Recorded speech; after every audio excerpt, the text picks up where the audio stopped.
For 30 consecutive years, China has increased its defense budget. Every single year, no exceptions.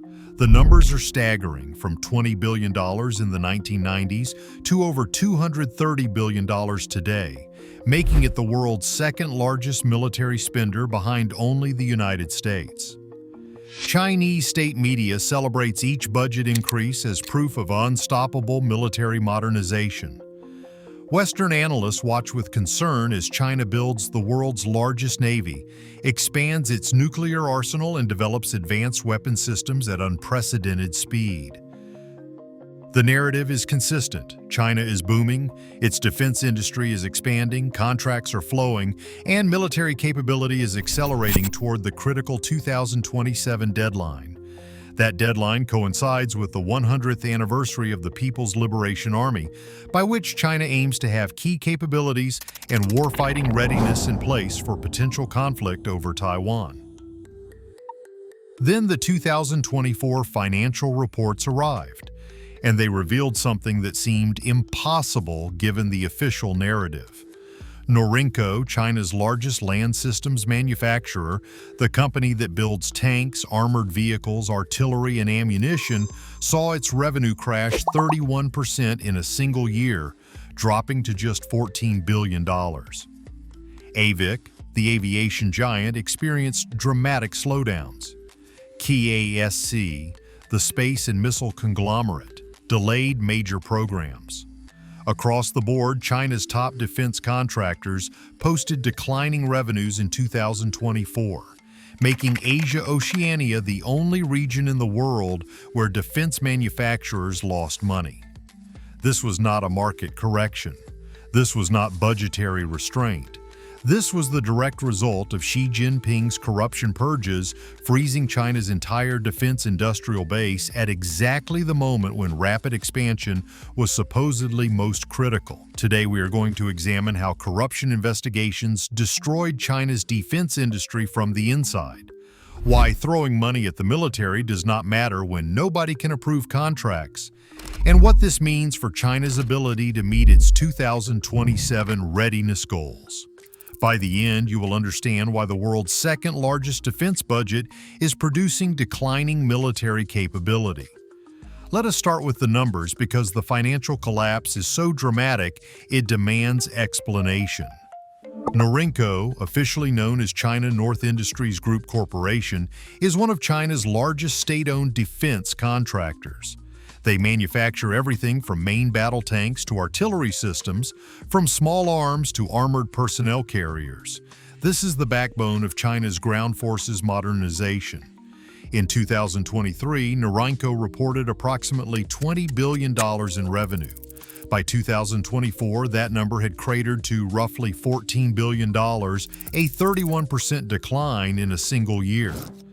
To put that in perspective, this is not a modest downturn or a temporary slowdown.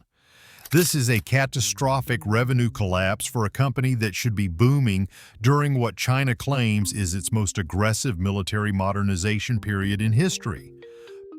But Norinco wasn't alone. AVIC, Aviation Industry Corporation of China, the state-owned conglomerate that builds everything from fighter jets to helicopters to drones, reported significant slowdowns across major programs. CASC, China Aerospace Science and Technology Corporation, responsible for satellites, missiles, and space systems, delayed multiple high-priority projects.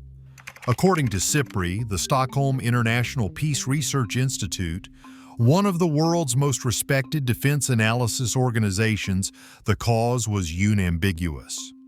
Corruption allegations led to major arms contracts being postponed or canceled. The personnel changes at the top of China's military triggered government reviews that froze entire programs mid-development. This made Asia-Oceania the only region in the world where top arms manufacturers posted declining revenues in 2024. Not stagnant, not slow growth, actually declining. And the entire regional decline was driven by China's domestic troubles. Think about what this means. While defense contractors in the United States, Europe, and even Russia reported growth, Driven by Ukraine, Middle East tensions, and general global instability, China's defense industry imploded despite having the second largest defense budget on Earth and officially being in the middle of urgent military expansion. Now let us examine why this happened, because the answer reveals something fundamental about how authoritarian military procurement actually works. In 2023 and 2024, Xi Jinping conducted the most sweeping purge of China's military leadership in modern history. 8 top generals were expelled from the Communist Party and removed from their positions. This was not routine rotation. This was public humiliation and investigation for corruption. General He Weidong, the number 2 general in China's entire military, vice chairman of the Central Military Commission and a member of Xi Jinping's inner circle, was the most shocking removal. When the vice chairman of the Central Military Commission is purged for corruption, it sends a message: nobody is safe. No position is secure. No amount of loyalty guarantees protection. But He Weidong was just the most prominent casualty. The entire Rocket Force leadership was gutted, with 2 consecutive commanders removed within months. Defense Minister Li Shangfu disappeared and was later confirmed to be under investigation. Dozens of senior officers across all services faced investigation. The procurement system, the logistics system, the entire defense industrial oversight apparatus were all thrown into chaos. Here is what happens when you purge military leadership on this scale. Every contract they approved becomes suspect. Every program they oversaw gets reviewed. Every procurement decision requires reauthorization. And since nobody wants to be the next officer investigated for corruption, everybody stops making decisions entirely. Defense contractors found themselves in an impossible position. Paralysis. Projects already underway could not get continued funding approvals because the officers who authorized them were under investigation. New contracts could not be signed because the procurement officials who would approve them were either purged or terrified of being next. Production schedules became meaningless because delivery deadlines depended on approvals that were not coming. Approvals. According to defense industry analysts familiar with Chinese procurement, major weapons programs simply froze. Not officially canceled, that would require acknowledging problems. Just indefinitely postponed pending review. Contractors could not get answers about when reviews would complete. They could not get clarity on whether contracts would be honored. They could not even get meetings with the new leadership because positions remained unfilled months after the purges. Froze. Norinco's 31% revenue collapse was not because China did not need tanks or artillery. It was because nobody in the chain of command would risk approving tank and artillery contracts while corruption investigations were ongoing. Norinco. Let us talk about what this means for China's 2027 deadline, because the timing could not be worse. Deadline. The 2027 target is not arbitrary. It is the 100th anniversary of the People's Liberation Army, and Xi Jinping has made it clear this is the deadline by which China should have key capabilities and warfighting readiness in place for potential major military action. That is widely understood to mean an invasion of Taiwan. Meeting that deadline requires more than just money. It requires functioning procurement, steady production, continuous testing, and operational integration of new systems. You cannot compress years of development, production, and training into a few months at the end just because the political deadline is approaching. Procurement, but that is exactly the situation China now faces. According to defense analysts, the corruption purges have added major uncertainties over whether the People's Liberation Army can actually meet its 2027 readiness goals. Not because the technology is not available, not because the budget is not sufficient, but because the institutional chaos caused by purges has broken the procurement and production pipeline. Uncertainties. Think about what military readiness actually requires. Let us say China wants to field a new tank design by 2027.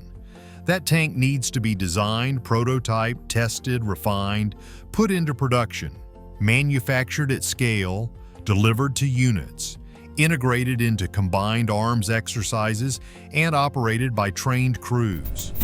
Every step requires approvals, funding releases, quality checks, and coordination between manufacturers, military units, and oversight bodies.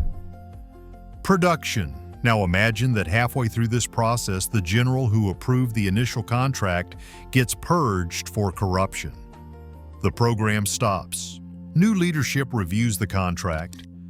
Months pass. Eventually, maybe it is reapproved, but you have lost 6 months to a year. Then the new procurement officer gets nervous about being associated with the program and demands additional reviews. Another delay. By the time production actually resumes, you have burned through years of schedule margin. Purged. Multiply that across dozens of major programs, tanks, artillery, aircraft, ships, missiles, electronics, and satellites, and you have a recipe for systemic delay that no amount of money can fix quickly. Systemic. Let us examine how this compares to Western defense procurement, because the contrast reveals why authoritarian systems are particularly vulnerable to this kind of collapse. Western. In the United States or in European countries, defense contracts operate with multiple layers of oversight, transparent bidding processes, congressional or parliamentary review, and independent auditors. This makes procurement slower and more bureaucratic, which defense contractors constantly complain about. But it also means corruption in one program does not automatically freeze the entire defense industry. If a United States defense contractor gets caught in a fraud scandal, that contractor faces investigation and potential prosecution. Other contractors continue operating. Other programs continue. The system has enough redundancy and independence that corruption in one area does not paralyze everything else. In China's system, defense procurement is centralized through a small number of officials in a rigid command hierarchy. When those officials are purged, there is no independent system to keep things moving. There is no congressional oversight committee that can authorize continued funding while investigations proceed. There is no competing contractor who can step in if the primary contractor is under review. Everything flows through the same small number of decision makers, and when those decision makers disappear or become paralyzed by fear of investigation, the entire system seizes up. This is why Norinco's revenue could drop 31% in a year despite China's defense budget remaining high. The money exists, the need exists, the capacity exists. But the institutional mechanism to connect money to production is broken. Now let's talk about the deeper systemic problem, because this isn't just about one round of purges. Xi Jinping's anti-corruption campaigns have been ongoing since he took power in 2012, more than a decade of investigations, arrests, and purges. The stated goal is to clean up the military and party apparatus, eliminate graft, and ensure loyalty to Xi personally. But what's actually happened? Corruption hasn't been eliminated, it's been driven underground and made more sophisticated. More importantly, the constant threat of investigation has created a culture of paralysis, where officials avoid making any decision that could later be used against them. This is particularly toxic in defense procurement, where every decision involves trade-offs, risks, and judgment calls. Should we accept this contractor's bid even though it is slightly higher than competitors? Should we approve accelerated testing to meet political deadlines even though normal procedures would take longer? Should we authorize production before all testing is complete to maintain schedule? In a normal bureaucracy, officials make these judgment calls based on weighing risks and benefits. In Xi's China, officials know that any decision can be retroactively declared corruption if political winds shift. The safe choice is to make no decision at all. Delay, request more reviews, demand additional approvals. Pass the decision up the chain. The result? Defense procurement that should take months takes years. Programs that should progress steadily get stuck in approval loops.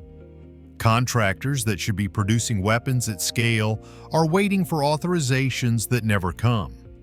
You can see this in the specific language CIPRI used. Contracts were not rejected outright, they were postponed or canceled.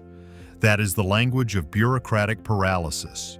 Nobody wants to say no because that is a decision that could be wrong.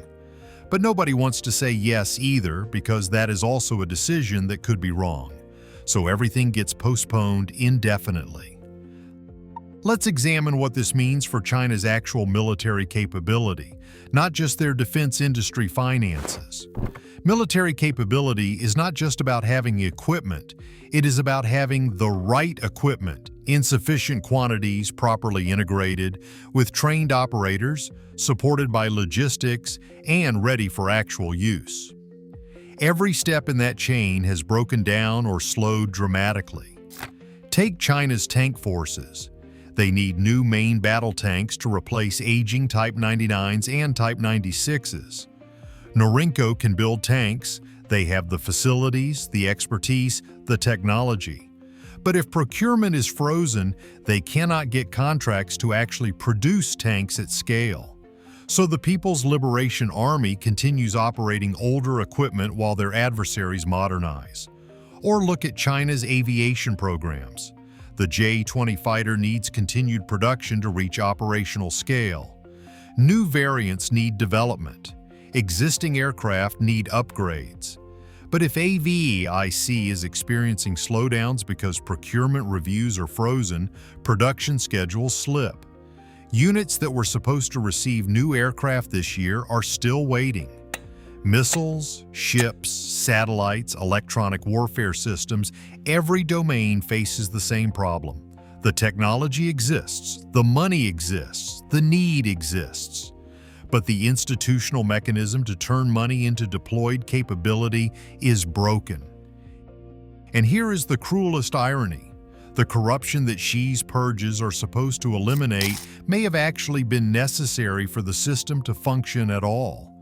Not because corruption is good, but because in an authoritarian system where rules are arbitrary and procedures are Byzantine, informal relationships and personal incentives are often what actually make things happen. When you eliminate those informal networks through purges without fixing the underlying system, you do not get clean, efficient procurement. You get paralysis. This is not just a Chinese problem, it is a fundamental weakness of authoritarian military systems throughout history. The Soviet Union faced similar issues where institutional rigidity and fear of purges led to procurement disasters and technological stagnation despite massive defense budgets. So what does all this mean for the strategic balance and China's military posture going forward? First, it means the 2027 deadline is increasingly unrealistic. It is not impossible. China could still meet some capability goals if it dramatically accelerates programs in the next few years. But acceleration requires functioning procurement and steady industrial output, which they do not currently have. Second, it means the U.S. and allied military planning can operate with greater confidence about the window of vulnerability. If China's defense industry is in chaos and procurement is paralyzed, the feared rapid capability growth has stalled. This does not mean China is weak. They still have formidable existing capabilities, but it means the gap is not closing as fast as feared. Third, it reveals that defense budgets alone do not determine military capability. China can spend $230 billion annually, but if that money does not efficiently convert into deployed operational systems, it is largely wasted. The U.S. spends more and also gets more actual capability per dollar, because its procurement system, despite flaws, actually functions. Fourth, it exposes the fundamental tension in Xi's approach. He seeks both absolute control through purges and rapid military modernization through aggressive procurement. But you cannot have both. Purges create fear and paralysis. Fear and paralysis destroy the initiative and risk-taking necessary for rapid development. This does not mean China's military is collapsing or incompetent. China still has a massive military with significant capabilities accumulated over decades of development. The current procurement chaos does not negate everything they have already built. This does not mean corruption investigations are bad. Corruption in defense procurement genuinely undermines capability and needs to be addressed. The problem is not that China is investigating corruption. The problem is that they are doing so in a way that paralyzes the entire system rather than fixing it. And this does not mean China cannot recover. If she decided to stabilize the system, restore confidence in procurement processes, and empower officials to make decisions without fear of retroactive investigation, China could restart its defense industrial machine relatively quickly. The question is whether that will happen or whether the cycle of purges and paralysis will continue. So what is the bottom line? China's defense budget keeps growing. The money is there. The political will is there, the strategic need is there. But none of that matters when your defense industry is in freefall because corruption purges have frozen procurement. Norinco's 31% revenue collapse in a single year is not a market adjustment. It is the symptom of a system in crisis. When major arms contracts are postponed or canceled despite urgent military needs and ample budgets, you are not looking at a functioning military-industrial complex. You are looking at institutional paralysis caused by fear. 8 top generals expelled. Defense minister vanished. Rocket force leadership gutted. And the result is not a leaner, more efficient military. It is a military whose industrial base cannot get contracts approved, cannot get programs funded, cannot get production authorized because everyone is too afraid of being the next target. You cannot buy readiness when your entire defense establishment is under investigation. You cannot accelerate capability when every approval requires reviews that never end. You cannot meet 2027 deadlines when 2024 procurement is still frozen. The strategic implications are profound. China's rapid military modernization, the trend that has driven Western defense planning for a decade, has hit a wall. Not because of technology limits, not because of budget constraints, because Xi Jinping's purges broke the institutional mechanisms that convert money into military power.